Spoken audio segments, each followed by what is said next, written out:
So I turned to my wife and said, the only more difficult thing I could think of is define God and give 2 examples. Now, the fascinating thing about that question is there was just this much of space in which to do the explaining. And I was grateful for that, because the longer the answer, the greater the possibility of heresy on something like that. So I answered in 1 line. He's the only entity in existence, the reason for whose existence is in himself. All other entities or quantities exist by virtue of something else. And in that sense, he alone is perfect. Uncaused, infinite, undependent. Being in essence. And so when we talk today about a subject as transcendingly intimidating as that, we've got a tough subject on hand. So I'm going to take it in 3 phases. The first I'm going to talk about is the intense philosophical problems that arise from the denial of God's existence.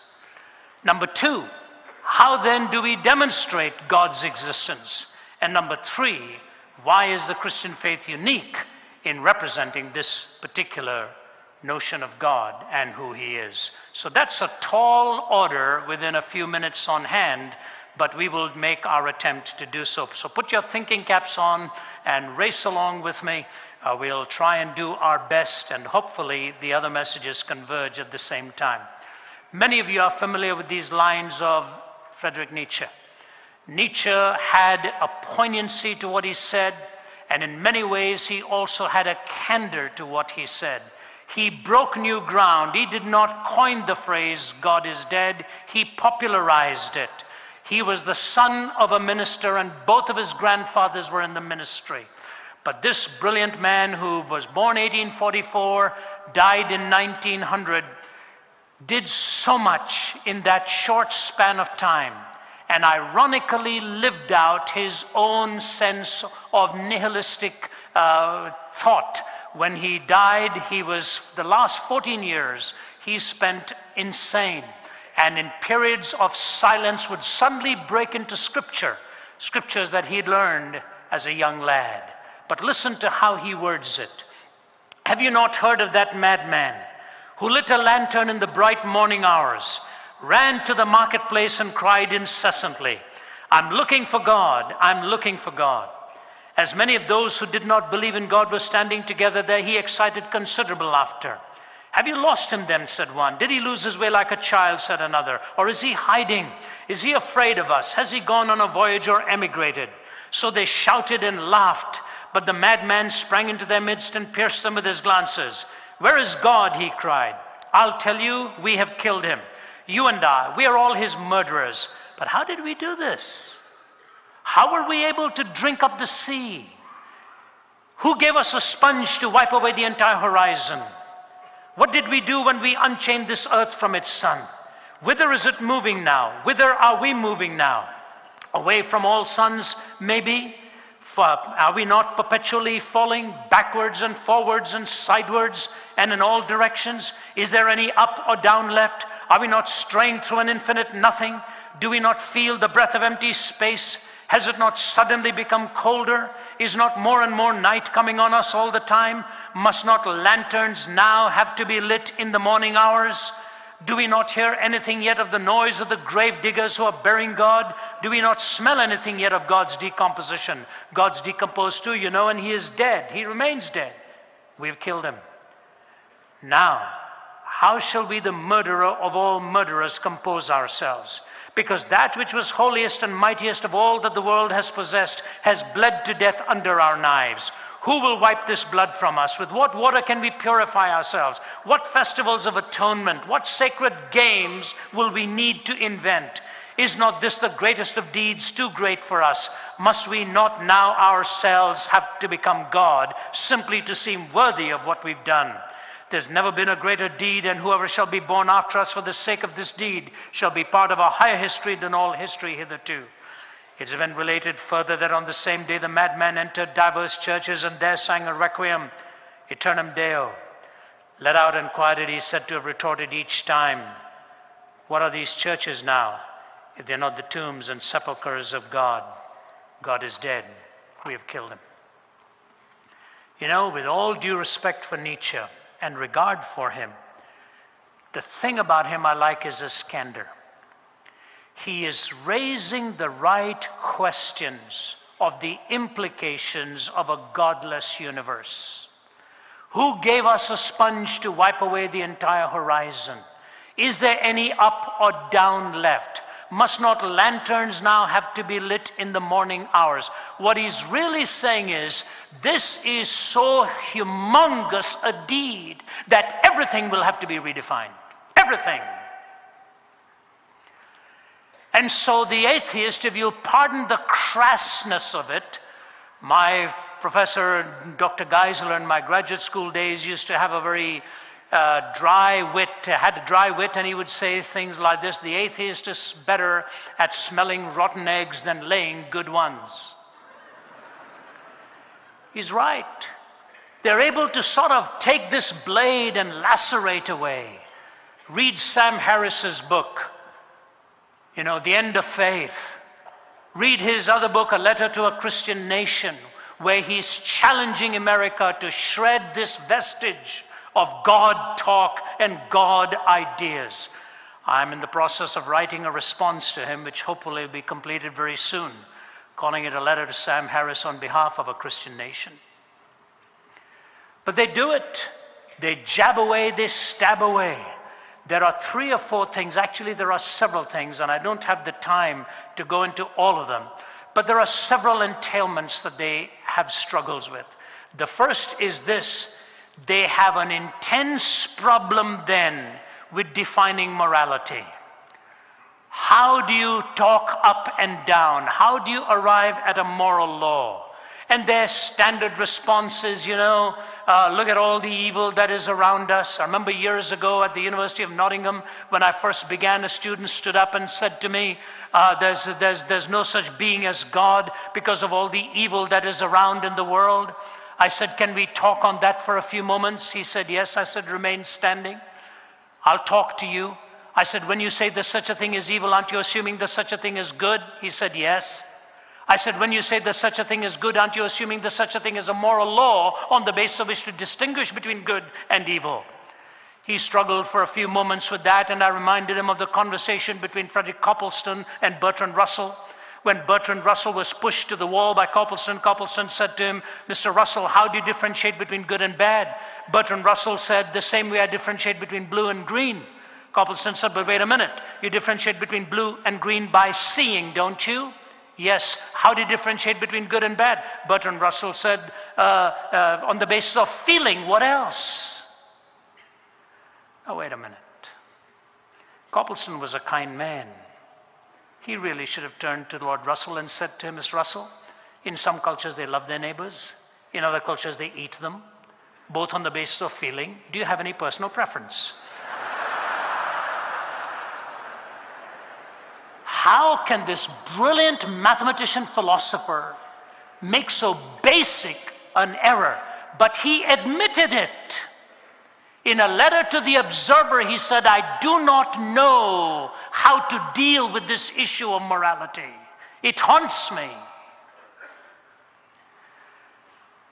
You see, the question of a moral law comes within us. So I said to him, when you say there's such a thing as evil, aren't you assuming there's such a thing as good? He said, yes. I said, when you say there's such a thing as good, you must assume a moral law. He said, all right, I'll grant you that. I said, but when you say there's such a thing as a moral law, you must posit a moral lawgiver. But that's whom you're trying to disprove and not prove. If there's no moral lawgiver, there's no moral law. If there's no moral law, there's no good. If there's no good, there's no evil. What is your question? He looked at me and I quote, he says, what then am I asking you? I said, I'm not going to help you. I'm not going to help you. Now, granted, if you're a thinking person, you'll say, Ravi, how do you get from the moral law to the moral lawgiver? Is that not an extrapolational jump? And in the Q&A time, if that question comes, I'll be very happy to deal with it. Right now, my time is very tight. So I've got to go on. The problem of evil, when you raise it, you raise the question of the nature of good. And when you raise the question of the nature of good, you have to start wondering, how do you really arrive at the reality of good and evil when there is no God? Do you know what Richard Dawkins has now come up with? Dawkins has gone so far as to say we have to deny the reality of evil if our argument is going to stay. So he actually denies there is any such thing as evil. I was flying out of a country where I sat next to a woman who rescues women and children from abuse. I won't name the country, but she told me, she was a Dutch lady. I said, were you successful? She said, I saw the worst thing I saw last night. She said, in this area of city called Snake Alley, men come at night, they consume a concoction of snake's blood and hard liquor. It ravages the mind, and then whatever they want, they are given. She said, I rescued an 18-month-old baby girl from the arms of this man who was sexually plundering her, because that's what he wanted under the influence of snake's blood and hard liquor. Mr. Dawkins, is that evil?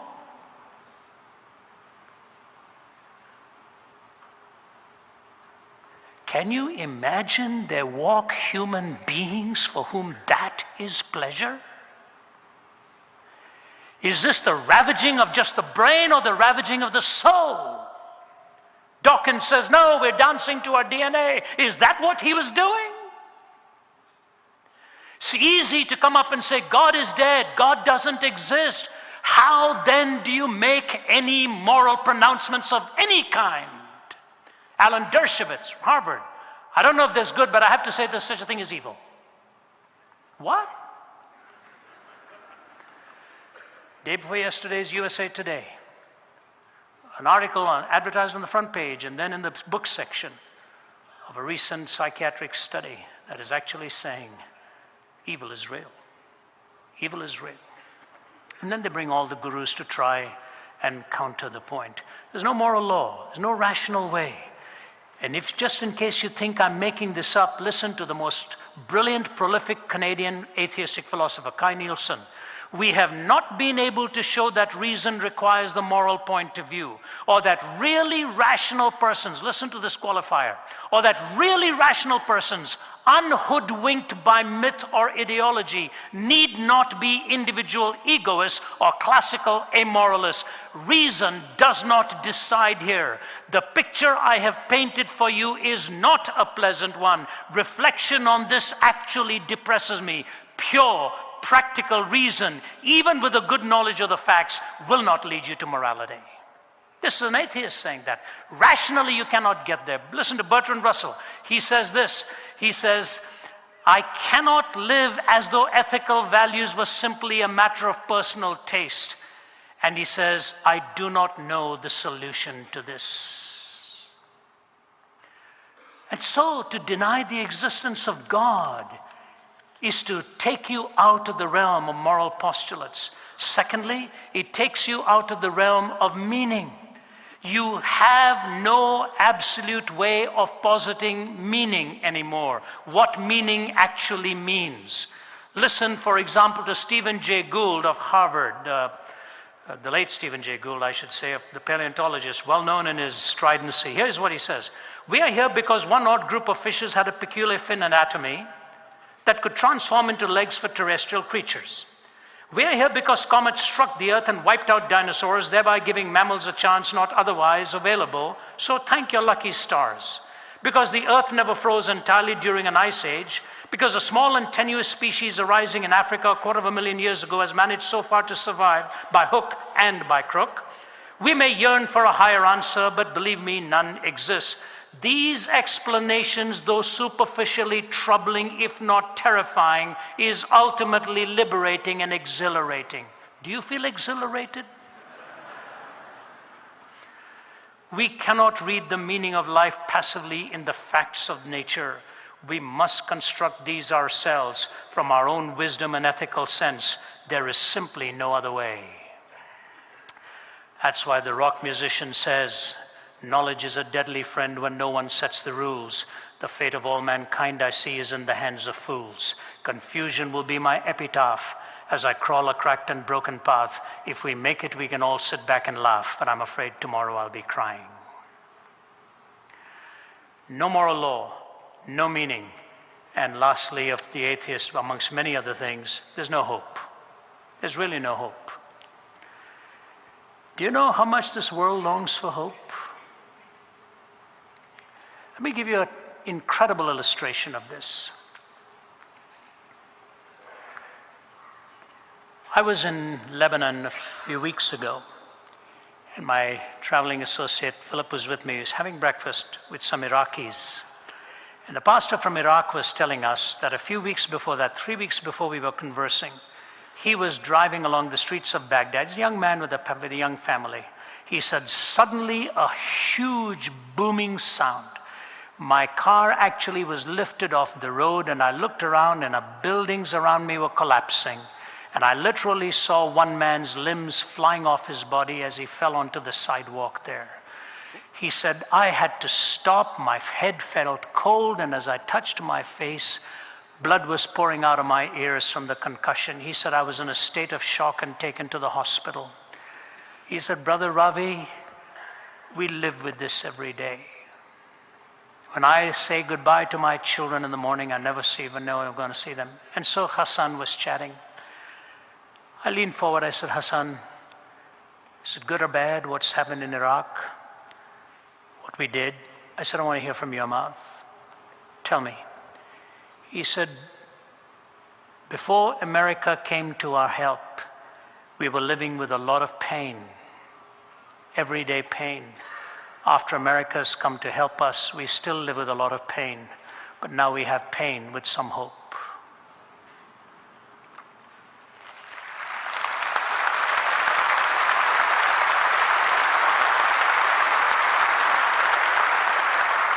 You don't have to agree with him. I don't have to agree with him. I'm not saying that. I'm not making a political statement here. I'm just telling you this. A man who just had his car and life nearly blown up is looking you in the eye and saying, we could not live without hope. Today's story in the Houston Chronicle, an 11-year-old boy who for 1 year has fought for custody of his baby sister, who was described as nothing more than fetus Holloway, stillborn. 30-some weeks or something like that, pregnant, I forget how it is. Stillborn. The mother is in drug rehab. Father cannot be found.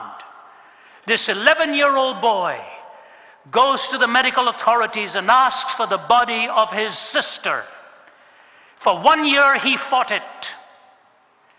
And he got the little body back. He takes 3 of his cousins and conducts the funeral with some stuffed animals and some flowers and a pink blanket.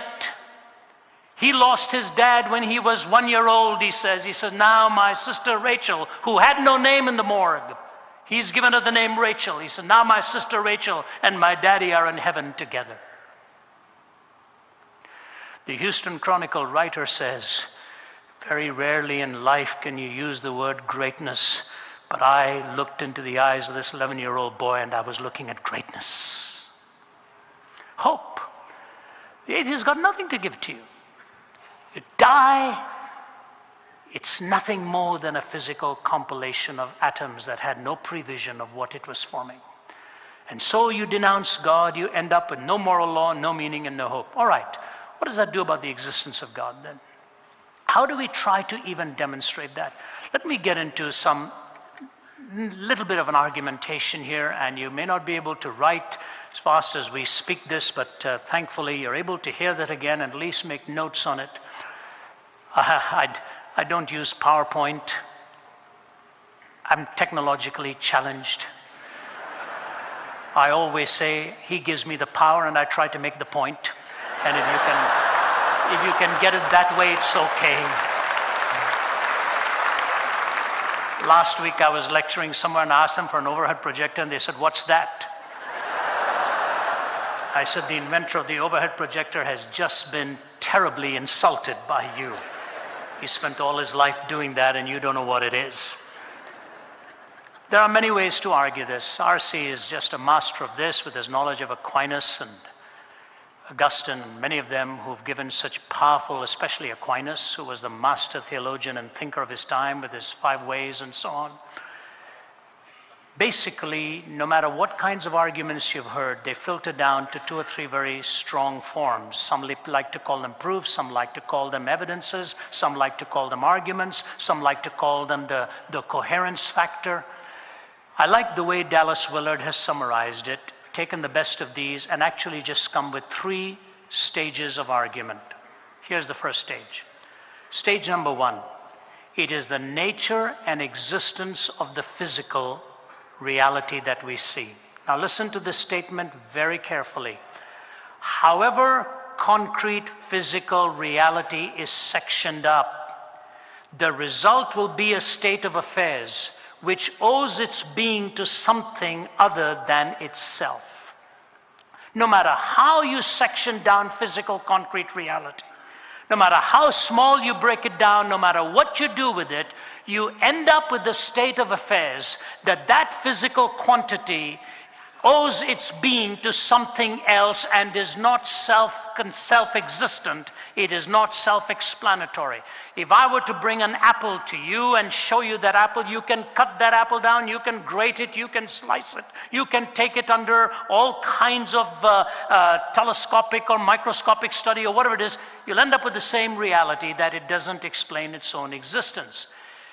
Now, that every physical state, listen now, no matter how inclusive, has a necessary condition in some specific type of state which precedes it in time and is fully existent prior to the emergence of the state which it conditions. What does that mean? You take this apple. You know the apple didn't bring itself into being. Whatever was needed to bring that apple into being, a full-grown tree in your backyard or whatever, had to pre-exist, and all the conditions needed for that tree to exist prior to the bringing forth of this apple had to be completed in time in order that this apple through the blossom may then ultimately grow as a fruit on that tree. The apple doesn't explain its own existence. It is dependent on something which also had to be completed in time in order to produce the entity you are discussing. But the reality is, neither does the tree explain its own existence. You go back across a series of physical causes, and there is not one example in the physical universe of a physical quantity that explains its own existence. And to add to it, if you start back from the apple I'm illustrating and go back all the way to the series of causes, you cannot have an infinite series of causes in time, because if you had to have the infinite series of causes, it would never have arrived at this moment. If you have a domino called X, and you've got to have an infinite number of dominoes falling before X falls, you will never get to X, because you will need an infinite number of dominoes to fall. So what is it we have posited by this point? No physical quantity explains its own existence, and no amount of time can consume an infinite series of events to bring you to the present. Which means all of these somewhere have to be explained by one self-existent cause which is not physical. Because a physical quantity, as we know it in reality, it cannot explain its own existence. C.S. Lewis puts it this way: an egg which came from no bird is no more natural than a bird which had existed from eternity. An egg which came from no bird is no more natural than a bird which had existed from eternity. So stage 1 is that we do not have one instance of a physical quantity that completely explains its own existence. Stage number 2 It is the argument to design, not from design. Try and understand the difference. Very important difference. It is the argument to design and not argument from design. What is an argument from design? If you take the vastness of the universe, for example, think about it. There are flames of the surface of the sun, which are 40 times higher than the entire dimension of this earth. Massive, massive flames. I remember teaming up with an astrophysicist in South Africa, and he was showing a slide at the University of Witwatersrand in Johannesburg, where we were lecturing together. And he said, if you look at that picture there, David Bloch said, there's 100 billion stars on that screen. He said, if you started counting them now and counted 1 star per second, you'd have to be here for 2,500 years. Just the vastness of it. I remember doing a course in quantum theory under the famed quantum physicist, John Polkinghorne, president of Queen's College, Cambridge, who was a latecomer to Christ. Polkinghorne once talked about all of the contingencies in the early picoseconds of the universe. You know what a picosecond is? A picosecond is that amount of time which elapses when it takes something traveling at the speed of light to cross the strand of a single breath of hair. That's a picosecond, which means almost abstract. Think about it. In the early picoseconds of the universe, he talked about the early contingencies. Here's what Polkinghorne said to us. He said, take the expansion-contraction ratio. It had to be so exact, margin of error so small. He said it would be like taking aim at a 1 square inch object at the other end of the known universe, 20 billion light years away, and hitting it bullseye. That's just one contingency. And then in typical British understatement, he turned to us and said, gentlemen, there's no free lunch. Somebody had to pay. That's an argument from design. What do we mean by an argument to design?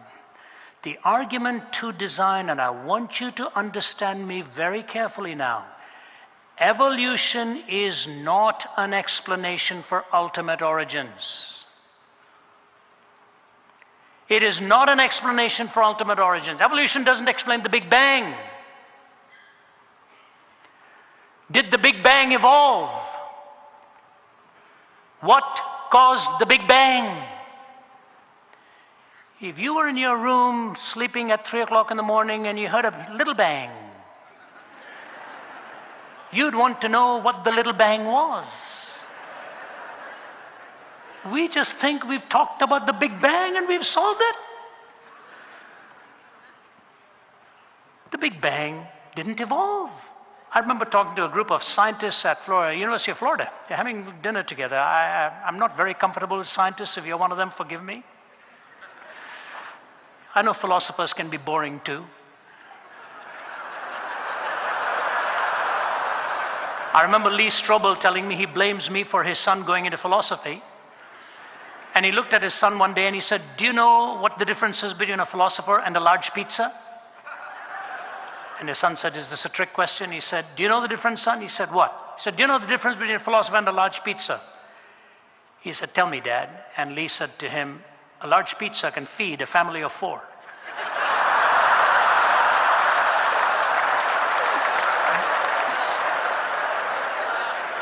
So we're having dinner, physicists and myself, waiting for the dinner to be over so I could leave and sound normal again.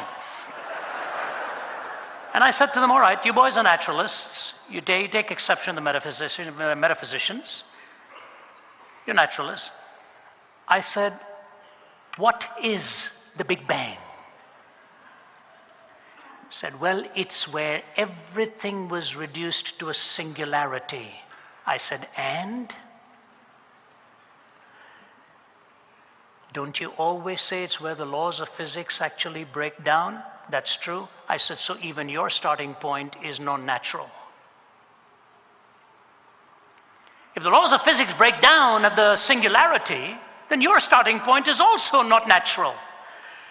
Do you know what one of them said to me? We retain a selective sovereignty over the issues we like to extrapolate from.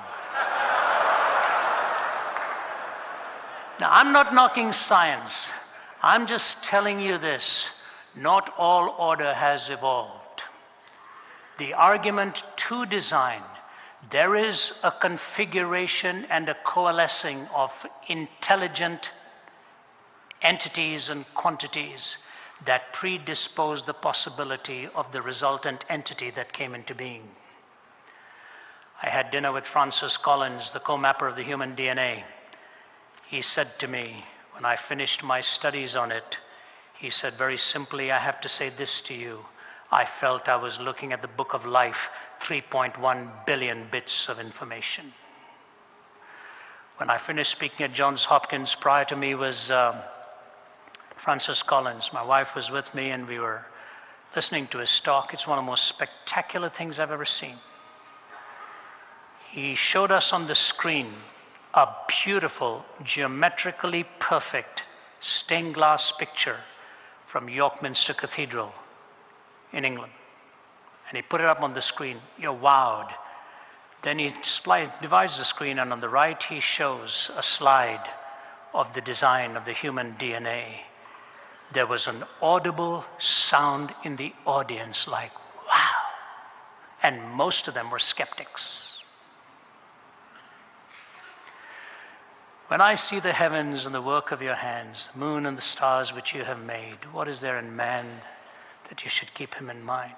For you have set your glory above the heavens. No wonder in December 68, when the boys were going around the dark side of the moon, and they vouchsafed a glimpse of this earth given to no human eye, and they saw earth rising over the horizon of the moon, draped in a beauteous mixture of black, blue, and white, garlanded by the glistening light of the sun against the black void of space.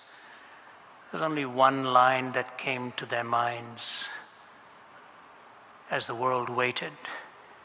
No, it wasn't Stephen Jay Gould. It wasn't Russell. It wasn't Nietzsche. It was the opening lines of the Bible. In the beginning, God. Stage one, no physical quantity explains its own existence. Stage two, there's an argument to design. No matter how you slice it down, there's a coalescing of intelligent components that made it possible to even bring this type of thing into existence. You know, that's why people like Hume and Einstein and all were what you'd call second-grade theists. Sort of talked about a mind, but didn't know where to park that mind. They didn't know where to park it because they didn't want the person of God brought into the scene. That's stage two. Stage three, the course of human events, historical, social, and individual. The course of human events, historical, social, and individual, within the context of a demonstrated extranaturalism, stage one, and of a quite plausible cosmic intellectualism, stage two. Let me repeat that statement. The course of human events, and these are not my words, they are Dallas Willard's words.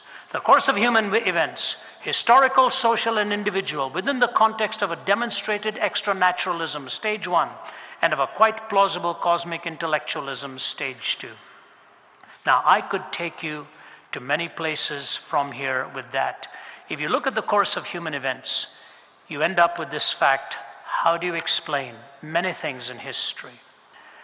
You remember the famous parable by Anthony Flew in Wisdom? You've got to hear this carefully because John Frame has made a tremendous response to it. Listen carefully, please. Once upon a time, two explorers came upon a clearing in the jungle.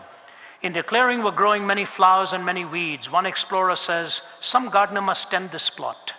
So they pitched their tents and set a watch. No gardener is ever seen, but perhaps he's an invisible gardener. So they set up a barbed wire fence, they electrified, they patrol it with bloodhounds. But no shrieks ever suggest that some intruder has received a shock. No movements of the wire ever betray an invisible climber.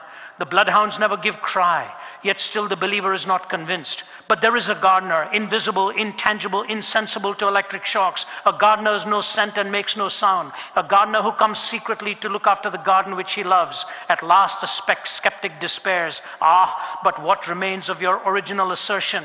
Just how does what you call an invisible, intangible, eternally elusive gardener differ from an imaginary gardener, or even from one, no gardener at all? Here's the question. How does what you call an invisible, intangible, eternally elusive gardener differ from an imaginary gardener, or even no gardener at all? John Frame, in his Apologetics to the Glory of God, begins with this. Once upon a time, two explorers come upon a clearing in the jungle. A man was there, pulling weeds, applying fertilizer, trimming branches. The man turned to the explorers and introduced himself as the royal gardener. One explorer shook his hand and exchanged pleasantries. The other ignored the gardener and turned away.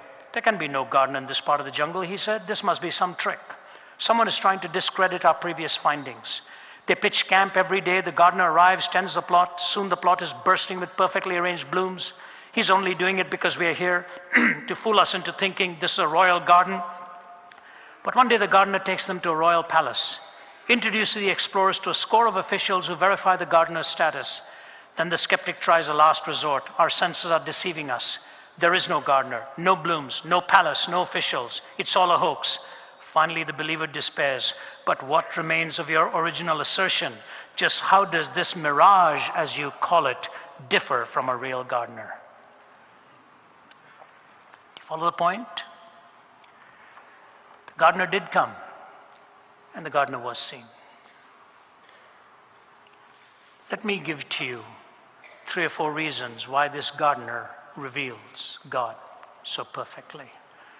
First, his description of the human condition. He points to your heart and my heart so accurately that when you finish reading Jesus' description of you, you know he knows you extremely well. And so the woman at the well who tries all these theological smoke screens, finally he says to her, these are not your real questions, are they? You've had 5 broken relationships. The man you're living with is not your husband. Isn't that true? He did that so gently that she runs back to her village and says to the people, come back and see the one who told me everything about myself. Truly Messiah has come. You take the readings of Muhammad, Buddha, Krishna, if he ever lived, and see their description of the human condition. It doesn't conform to reality. But you take the description of Jesus, that all have sinned and come short of the glory of God. So whether you're the head of Enron or whether you're running Playboy magazine, the heart is desperately wicked above all things. And that's precisely the point of the article 2 days ago in USA Today. The psychiatrist says, no matter who we are, when the chips are down and the compulsion is there, every one of us turns out to be a rotter. That's what the Bible said. That's what the Bible says. You know, I remember walking through Auschwitz years ago and seeing the horrors of what was done. My wife is really quite extremely well read on world wars, and especially Second World War, and almost everything she ever reads out to me or quotes to me or talks about tells you what shocked humanity was that they were ordinary people. Ordinary people. Ordinary human beings. Eichmann, Goering, Himmler. When they sat being tried, one of them basically said, the first time I said yes, I didn't like it, but then I got used to it, to the slaughter of millions. Go to Auschwitz and Buchenwald and Dachau and see the human heart. And you know, we gotta get away from all of this. People like Sam Harris and all who brandish their penmanship like a sword to lacerate Christians and all the wars we've caused, has he ever counted the millions that atheism has killed? And the difference in atheism, it can logically emerge. In a transcendent Judeo-Christian worldview, it would have to be in violation of what they believe. The kind of stuff that's going on. He doesn't care that 10 million female babies have been eradicated in India only because they were female.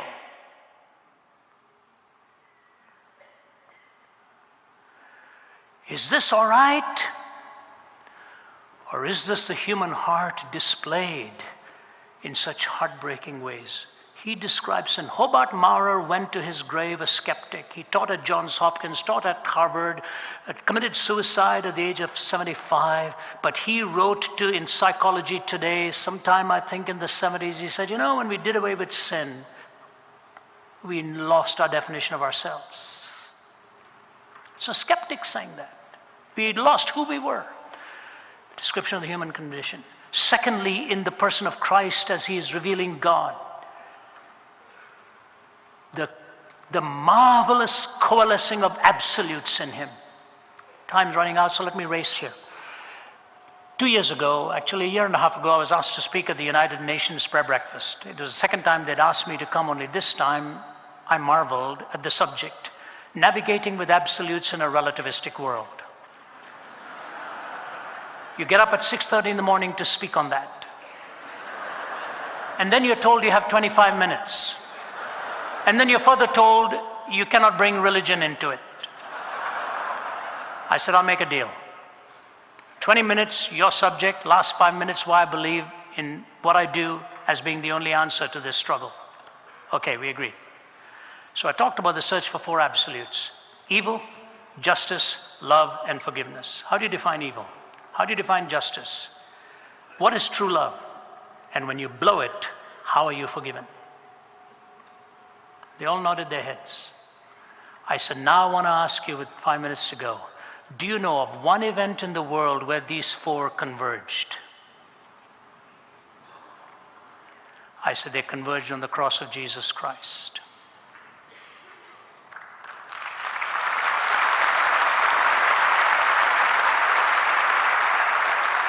Evil was seen for what it was. Justice was met out by a righteous and a holy God. Love was displayed unparalleled to a point where he looks at a young man and says, take care of her. She's now your mother.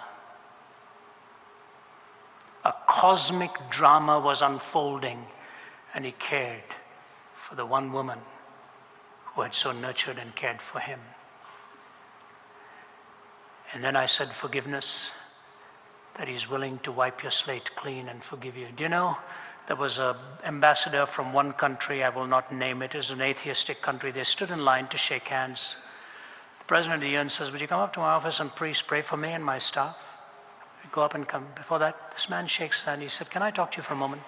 He said, I come from an atheistic country. I didn't want to come here. I don't want to come here. We don't believe in God out there. And I wondered why I was here. He said, this morning I find out why I'm here. Pray for me.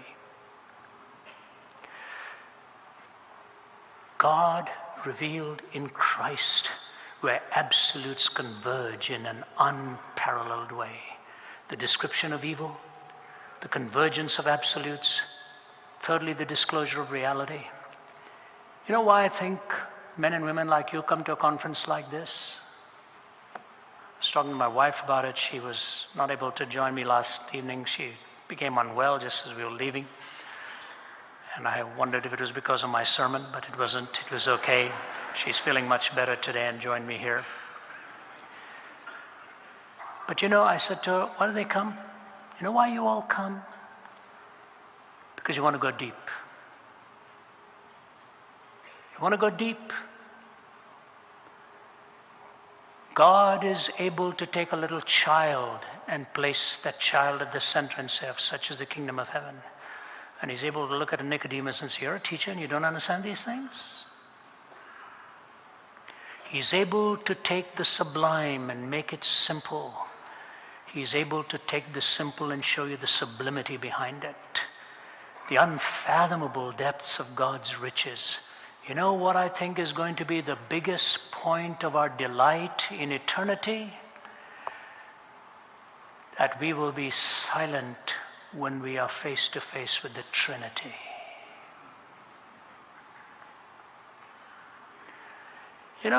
Peter knew the difference between 1 fish and 3 fishes. Paul knew the difference between 1 and 3. This marvelous mystery of the Trinity, which may be the only explanation for the Greek search of unity and diversity, Because unity and diversity in the effect must presuppose unity and diversity in the first cause. And only in the Trinity is there the community of unity in diversity. God is a being in relationships, and our hearts hunger for a relationship as we live here.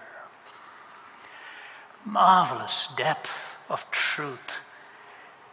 The atheist stuff looks so shallow after this. You say, what?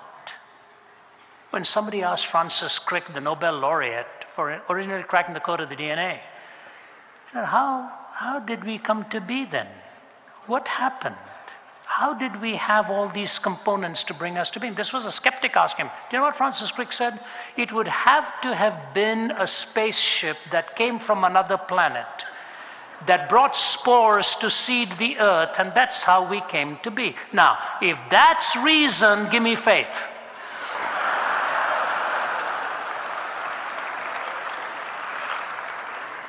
I don't have that kind of faith.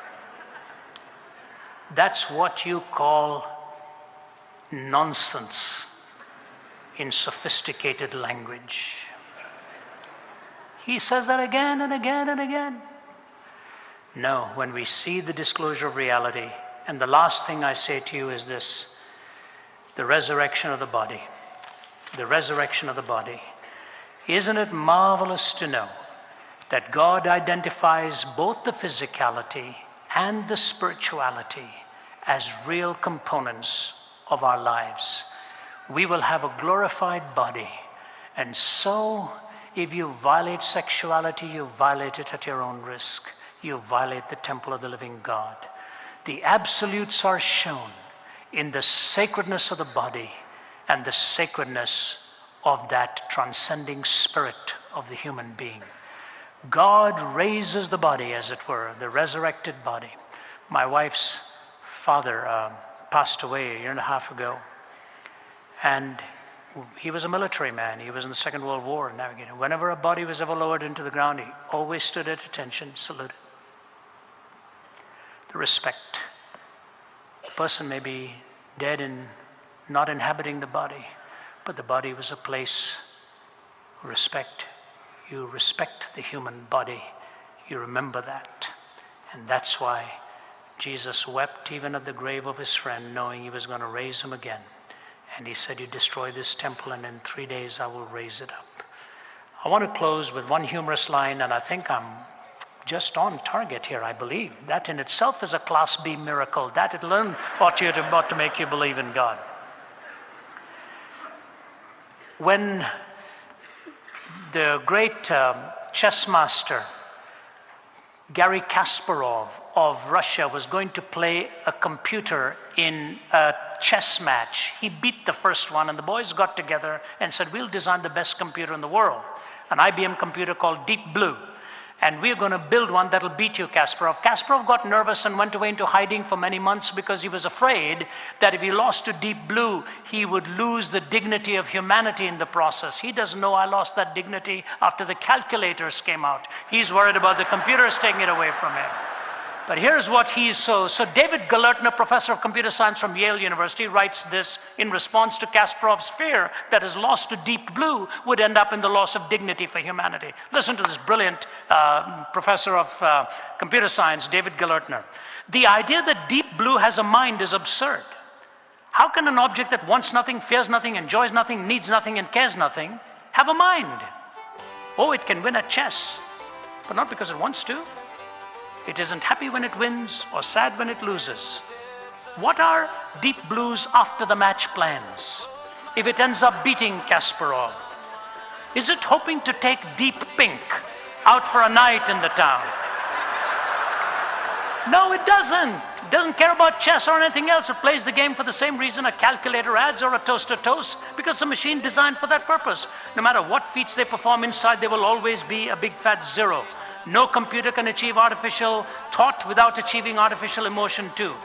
In the long run, I doubt if there is any kind of human behavior computers cannot fake, any kind of performance they cannot put on. It is conceivable that one day computers will be better than humans at nearly everything. I can imagine that a person might even someday have a computer for a best friend. Oh, but that'll be sad. Like having a dog for your best friend, only sadder. By the way, I like dogs. We have one. But the gap between the human and surrogate is permanent and will never be closed. Listen now. Machines will continue to make life easier, healthier, richer, and more puzzling. And human beings will continue to care ultimately about the same things they always have, about one another, and many of them about God.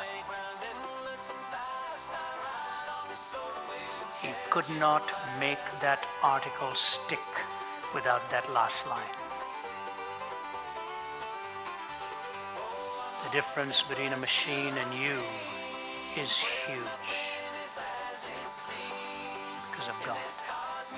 Do you know, Francis Thompson ran from God most of his life. And he would hang out at Charing Cross to get his drugs and sleep by the River Thames.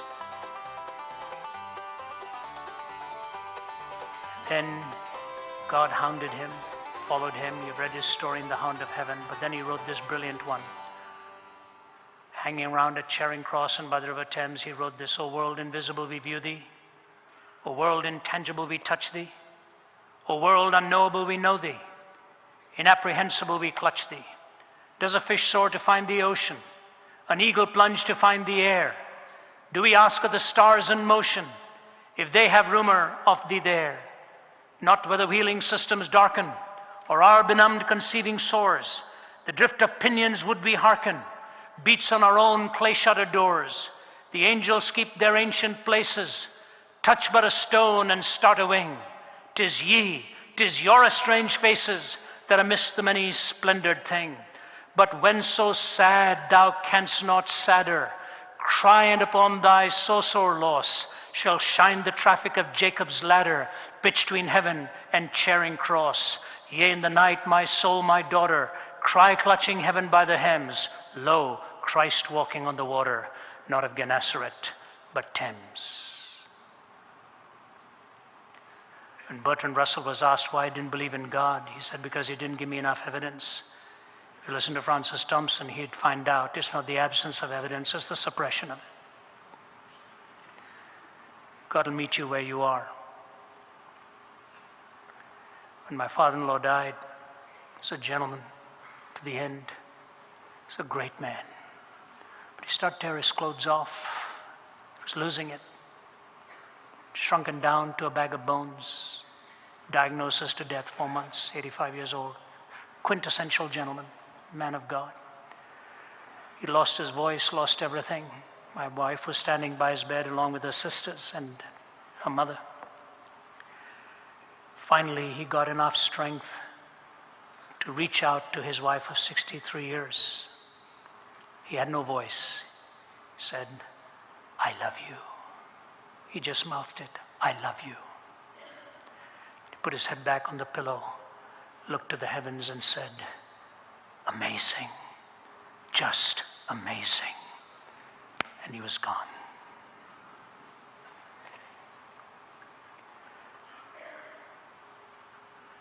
But purer and higher and greater will be our wonder, our transport when Jesus we see.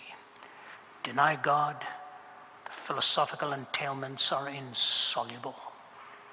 Find the steps to him, something beyond the physical, only an intelligent entity who came into history, who described and was seen and was heard, who described your heart and mine and the person of God. I believe in God, who sent his only begotten Son, Jesus Christ, because of whom I stand before you, because of whom I was rescued from a bed of suicide at the age of 17 in Delhi. He was near to me. He's near to you. Love the atheist and live the life, as Ronald Reagan used to say in his own simple way. Serve the atheist with a fine dinner and ask him if he believes in a cook. God bless you. Thank you.